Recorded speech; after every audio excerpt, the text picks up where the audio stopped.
옛날 말을 좀 썼으면 화마라는 표현을 썼는데 큰 불을 이제 화마라고 했는데 지금 산불의 모습을 보니까 화마라고 하는 게 딱 맞는 것 같습니다. 산불의 현황 어떻습니까? 지금 인명 피해가 상당합니다. 이 지금 산림 소방당국에 따르면 오후 2시를 기준으로 24명의 사망자가 발생했습니다. 25일 오후부터 현재까지 경북 영덕에서 7명, 또 영양에서 6명, 청송에서 3명, 안동에서 3명이 사망을 했고요. 오늘 오후 12시쯤이죠. 경북 의성 지역에서 산불을 진압 중이던 헬기가 한 대 추락하면서 조종사 1명이 사망하는 일이 발생했습니다. 앞서 22일에는 경남 사천에서 불을 끄던 진화대원 4명이 숨지기도 했는데요. 사망자 대부분이 60대 이상인 것으로 전해집니다.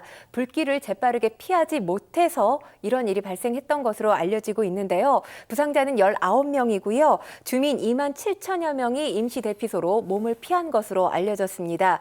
26일 오전 5시 기준 중대본에 따르면 26일 오전 5시입니다. 오전 5시 기준으로 17,398헥타르의 산이 불탄 것으로 전해집니다.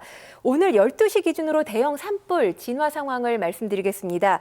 경남 산천과 하동의 진화율은 75%고요. 울산 울주의 진화율은 78%입니다. 그리고 경북 안동과 의성 피해 면적을 현재 검토 중인 상황입니다. 네, 어제는 산불 피해 면적 퍼센트 보니까 90% 넘은 곳도 있었는데 다시 불이 이제 번지고 있다. 그렇게 말할 수 있는 부분인 것 같습니다.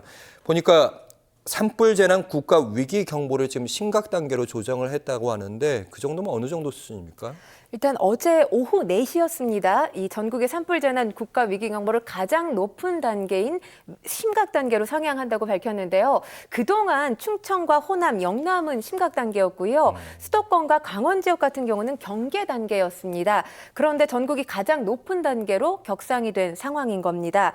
이 산불 재난 국가 위기 경보 단계, 산불 규모와 또 확산 우려 등에 따라서 4단계로 나눠집니다.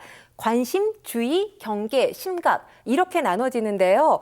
지금 관심 같은 경우 1단계죠. 1단계가 발령됐을 경우에 산불 발생 가능성이 낮지만 주의가 필요할 때 관심 단계가 발령이 됩니다.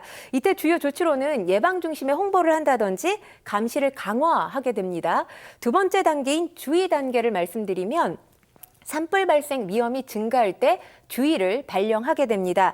이때 주요 조치로는 감시 인력을 강화하고 초기 대응 체계를 점검하게 됩니다. 세 번째 단계로는 경계 단계입니다. 그러니까 어제 이전에 수도권과 강원 지역에 내렸던 단계가 바로 2단계입니다. 산불 발생 시에 큰 피해가 우려됐을 때 경계 단계를 발령하게 되고요. 이때 주요 조치로는 진화 자원을 총동원해서 대피를 준비하게 됩니다. 그리고 마지막 4번째 단계, 현재 단계죠. 심각 단계가 발령될 때는 대규모의 산불 피해 발생으로 인해서 확산 위험이 커졌을 때 심각 단계를 발령하게 되고요. 이때는 인명 대피뿐만 아니라 전국 단위의 총력 대응에 나서게 됩니다.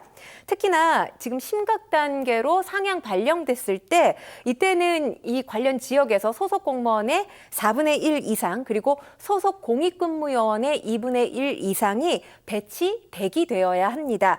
또 군부대는 사격훈련 자제해야 되고요. 입산 통제구역에 대한 입산 허가 역시 중지되는 단계가 바로 마지막 심각 단계입니다. 네,